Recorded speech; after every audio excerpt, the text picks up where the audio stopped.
Okay, good morning student. So today here again we just came with a new video.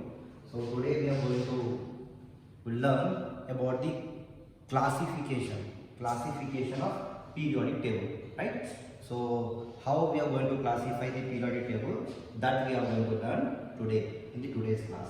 So now you can see the total periodic table on the board, right? So we have total periodic table on the board, so you can see. So we are just basically classifying the periodic table into four groups, four blocks I must say.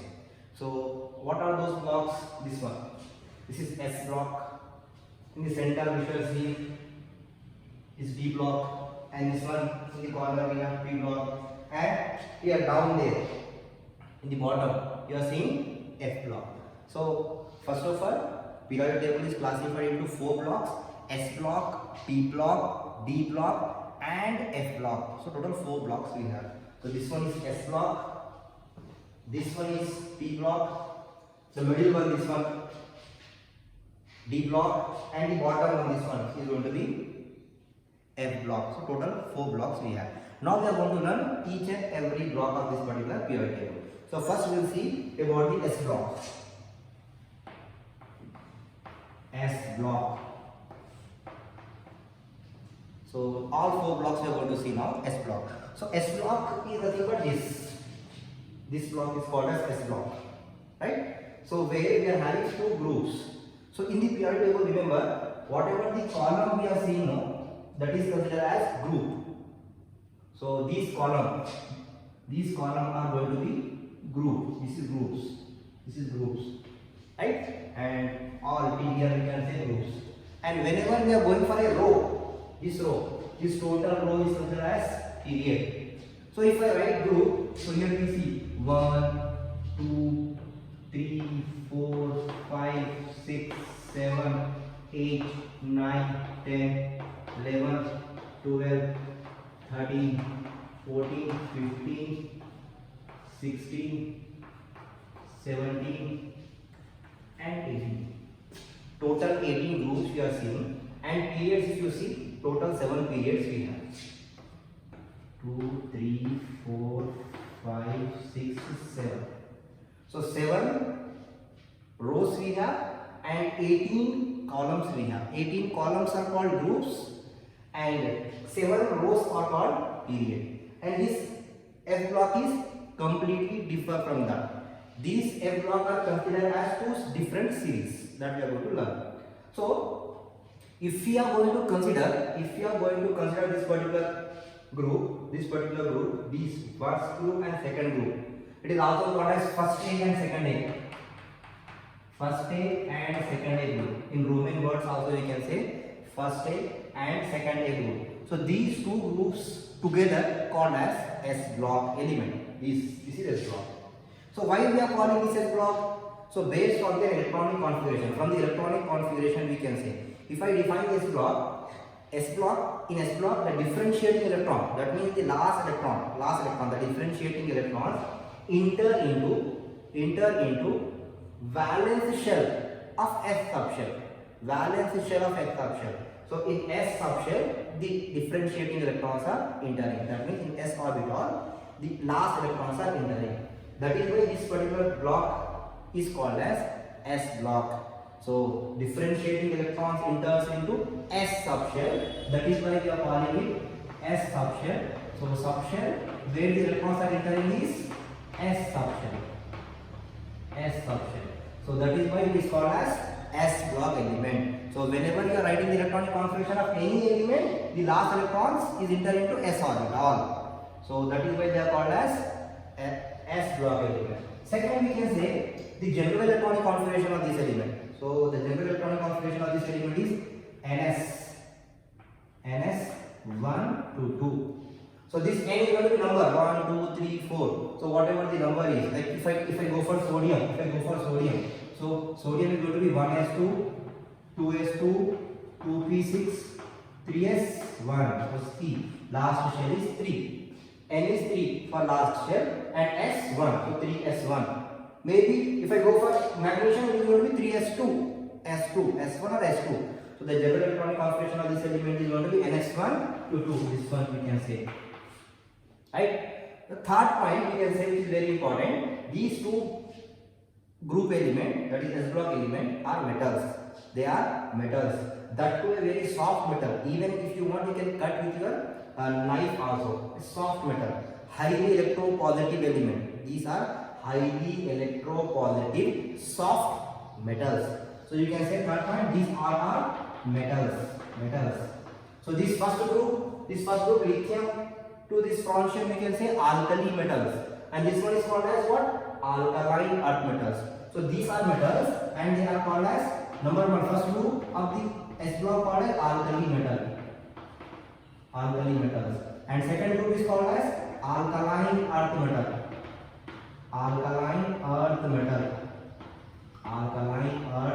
metal. So two groups we have. So one is called as alkali metal and another one is called as alkaline earth metal.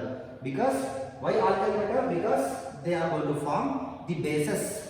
They are going to form with the bases when they are reacting with the oxygen and hydrogen.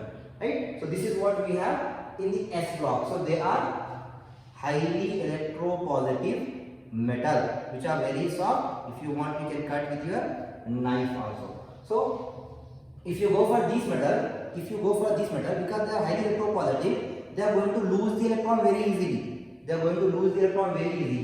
And they are going to be more reactive. So these elements are more reactive. So whenever they want, they are going to lose the electron, one electron, and they are forming positive ion like Li plus, sodium plus, beryllium 2 plus, magnesium 2 plus. So plus 1 or plus 2 ions they are forming. This first group element of S block is forming plus 1, and second group they are forming plus 2 oxidation state, and they are going to form the compounds. So these elements are very reactive element. So these elements is also called as representative element. These elements are also called as representative elements because very reactive and always going to be represent the total periodic table. So one of the most reactive element we can say S block. And where they are present, if you see the periodic table on the left hand side, on the left side of the periodic table we have these. So if you want to write, you can write the fourth point as they are present on the left side of the periodic table. You can say they are highly reactive. Fourth point you can write. You can write fourth point. They are highly reactive. You can say highly reactive electropositive element. And last fifth point you can say they are present at the left side of the periodic table. So this is what we have about the S block element. Then we will move for the P block element, right? So next I will say about the P block element. So at least we must know first few points of the P block element.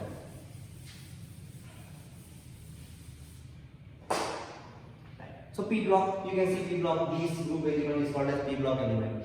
Like we have total 6 groups in the P block. 13, 14, 15, 16, 17, 18. 13 to 18. Total 6 groups are present in the P block. So P block element, we can say why we are calling the P block element, because the differentiating electrons enters into p subshell of valence shell. So in the valence shell of p subshell. So the main shell, inside the main shell we have p subshell. In that the valence electron will enter. So in the p subshell, the valence electron, the last electron, the differentiating electron enter into p subshell of main shell. So main shell is going to be whatever the main shell we have, 1, 2, 3, 4 for this element, like for this element 2. So whatever the main shell we have, in that main shell, p subshell will be there, and the last electron will enter into that p subshell. And that is why this particular block is called as P block. Differentiating electrons enter into p subshell of main shell is called as P block element. Hope you understand. So how many groups we got? So first we are saying differentiating electrons are entering in p subshell of main shell. So valence electrons are entering in p subshell of main shell. If I write the general electronic configuration for this element, it is ns2 nt126. So if you write the electronic configuration of those elements, any element if you choose, it is going to be come in between these ns2 nt126. For example, I am taking this one. So nitrogen. So nitrogen atomic number 7, 1s2, 2s2, 2p, 3.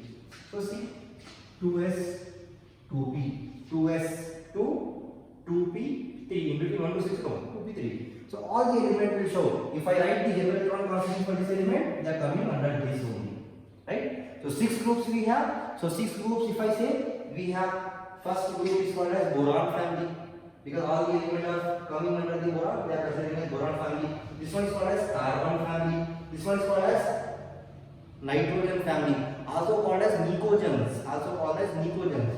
This one oxygen family. It is also called as chalcogens. And halogen family. It is also it is comes under the fluorine but directly called as halogens because they are salt forming, right? And last one is the noble gas. Last one is the noble gas.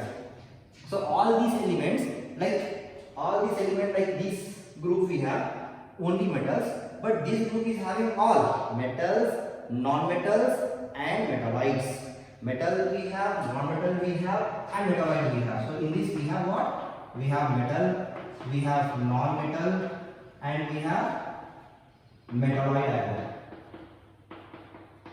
Metalloid means one who exhibit both property as metal as well as non-metal. So you are saying this silicon, germanium, arsenic, antimony, tellurium, polonium, aspartate, these elements, the exact pattern element which you have seen now. So these elements are metalloids. And all other including this, the lower element, the lower side element, this one is considered as 1, 2, 3, 4. So these elements are considered as metal. And the upper element like boron, carbon, nitrogen, oxygen, this one, aluminum, phosphorus, sulfur, they are all non-metals. They are all non-metals. So all non-metals, metals and metalloids are present in this particular group element. Here they are electropositive. They are electropositive. They are going to lose the electron, but these elements are going to gain the electron. They are having high electron gain enthalpy value. So they are going to have electron gain energy. They are having more electron gain enthalpy value. They are having more electron gain enthalpy value. So I must say electron gain enthalpy values are more for this particular element. Third point you can say. So they are going to take the electron. As this element is losing the electron, they are going to take the electron. So they are also going to be more reactive. They are losing, but those elements are gaining the electron. In order to gain the electron, they are also reactive. So together this S block and P block element combinedly called as representative element. Combinedly they are called as representative element. They are going to represent the total periodic table, right? They are going to represent the total periodic table. So where they are situated? They are situated at the right side. They are situated at the right side of the periodic table. Right side we have 6 groups, and remember that we have the last 18 group which is going to be different. They are not very reactive. That is inert, we can say, not reactive at all. So if you are talking about reactivity, that is comes under from 13 to 17 we have more reactive groups, and the 18th group of P block is not reactive, inert. That is nothing but noble gas, where the electronic configuration are with Ns2 Np6. This is the electronic configuration for large group. That means they are completely filled electronic configuration. They don't want to lose the electron, they don't want to gain the electron. That is why they are noble. They are not reactive. So considered as inert, and the remaining 5 groups are reactive, in which this 16 and 17 is very much reactive, which are very easily gain the electron, and they are going to be react very easily. So oxygen, fluorine goes family, that is chalcogen and halogen families are very reactive in them. So you can see these elements have all properties like they are metal, non-metal and metalloids, and they are electron gain enthalpies having more electron gain enthalpy they may have. Then after that they are not together, S block and P block together called as representative element, and they are situated on the right side of the periodic table. This is what we can say for the P block element, right? Now after that we can move for the D block element. So here I will go for the D block element. Now remember, D block element, if we are going for the D block element, D block I must say. After P block we have D block. So D block, if I say the definition, here the differentiating electron, the last electron, the differentiating electrons enter into d subshell of penultimate shell, not valence shell. This one not valence shell, not outermost shell, inner shell to that outermost shell is called as penultimate shell. So the last electrons enters into penultimate shell. The last electron enters into d subshell of penultimate shell is called d block element. So where the electrons are entering? D subshell of penultimate shell. Not, this is not the last shell. Just before the last shell is called as penultimate shell. Last shell is called as valence shell. Last shell is valence shell. Just before the last shell we have one shell, it's called penultimate shell. So when the outermost electron, the differentiating electron entering D subshell of penultimate shell. So that is what we call D block element. So you are seeing this particular total D block element. This one is at the center. D block element is present between the S block and P block. So these all elements you are seeing from this scandium to this U, all these elements are considered as D block element. So these D block elements are also called as transition element. First of all, I'll write the second point, the differentiating electron entering into D subshell of penultimate shell. The second point is the general electronic configuration if I write. So the general electronic configuration is going to be n minus 1 D 1 to 10 NS 1 to 2. This is the general electronic configuration, which is very important. So electronic configuration if you write for any element, it comes under this general electronic configuration. In the electronic configuration videos, you understand how to write the electronic configuration.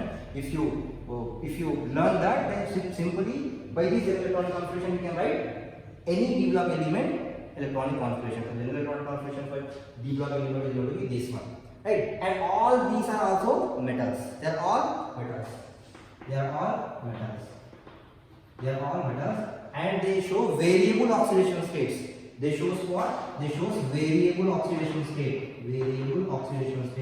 That means sometimes they are going to lose one electron. Sometimes because they are metal, they are going to lose the electron. Same like S block. They are going to lose the electron because metal is going to lose the electron.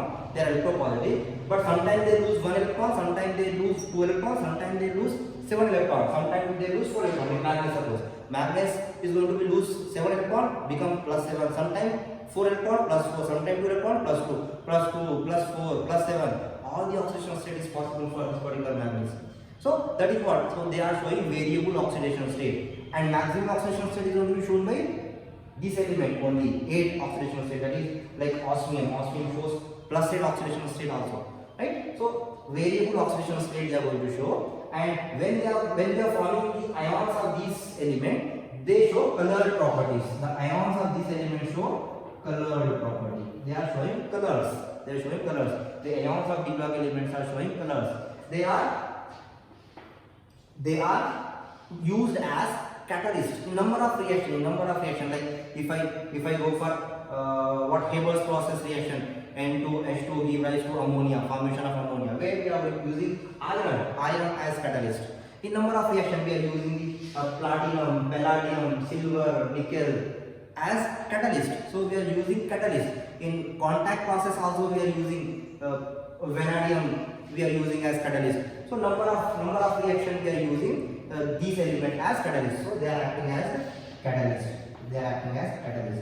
I said this element is also called as transition element. That part also you can add that they are called as transition element. Then I will say why they are calling as transition element. First, we have two definitions for that. First, we can say because these elements are present transition between S and P block element, because they are present between the two representative element, transition between the two representative element. That is why they are called as transition element. So second definition says the element in which D subshell is incompletely filled. D orbital must be incompletely filled. That means 1 to 9 they are not completely filled. Those elements are called as this N-1, D1 to 10, NS 1 to 2. If anything is incomplete in that, then it is going to be considered as what? Transition element. So based on that, if you go for this zinc, cadmium and mercury, they are completely filled. So these three elements are considered as d block element but not transition element because they are not. Based on this definition, the definition says where the n-1 d ns shell is incompletely filled, they are transition, otherwise they are not. So all the elements are considered as transition, but these three are not considered. Zinc, cadmium and mercury is not considered as transition based on this definition. So simply all other elements are transition except zinc, cadmium, mercury. Zinc, cadmium and mercury are d block element but not transition element. These elements are all transition element as well as d block element, right? So this is what we have to say about this particular element. So normally we used to define this particular element with not group but with the series. So we have 3 series over here. So we have to say series, this scandium series, yttrium series, lanthanum series, actinium. 4 series I must say. Lanthanum 3 series is complete, but 4th series is incomplete we can say. So only one, this element 89 and 89. After that we have this 104 element, rutherfordium. So these 2 element is known and all these are unknown names. So not even defined till now, they are just studying about those elements. So incomplete we can say actinium series. So total 4 series we have to say over here. Scandium series, yttrium series, lanthanum series, actinium. Scandium 21 to zinc 30, yttrium 39 to cadmium 48, lanthanum 57 to mercury 80, and actinium 89 to incomplete. So this is what we call d block element. 3 series we have. Instead of saying group, we are just going for series. If you want to count the group also, you can count 1, 2, 3, 4, 5, 6, 7, 8, 9, 10. Total 10 groups are there. So total 10 groups we have, but we are saying them in the form of series. That is 3D series, 4D series, 5D series. So 3D, 4D, 5D. 6D series is also there but incomplete, right? So we have 3 series over here. 3D series, 4D series, 5D series which is complete, but 6D is also there which is incomplete. So 4 series we have and we are telling them in the form of series also. In the point also you can include 3D series, scandium to zinc, yttrium to cadmium and lanthanum to mercury and actinium to incomplete you have to write with the atomic number. So any particular d block, right? So this is what we call d block. Hope you understand about d block and transition element, right? Now after that we are moving for the last group, last block we must say, last block which is called as F block. So I will write here F block first. See here F block I am writing F block. So if you are talking about where the D block is situated, you must say at the center. Now if you are going for the F block, so here the definition first we say the differentiating, the last electron, the differentiating electrons enter into F subshell of anti-penultimate shell. So the shell which is present just before the penultimate shell, the shell which is present just before the penultimate shell is called as anti-penultimate shell. So last electrons now entering into anti-penultimate shell of F subshell. So F subshell of anti-penultimate shell. F subshell of anti-penultimate shell is called F block element. So in D block element, penultimate shell. In S and P block element, valence shell. So main shell is the valence shell. Just before the valence shell we have one shell that is called penultimate shell, and just before the penultimate shell we have shell it is called anti-penultimate shell. So in D block the differentiating electron entering in penultimate shell, but in F block differentiating electron enters in anti-penultimate shell. So F subshell, they are entering in F subshell of anti-penultimate shell.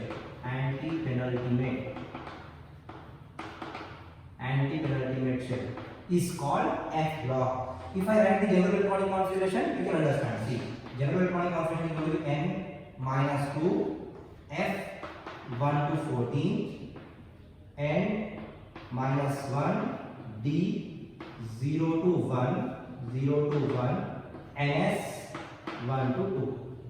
NS 1 to 2. So this is the general electronic configuration of this particular element. So second point must be this one only.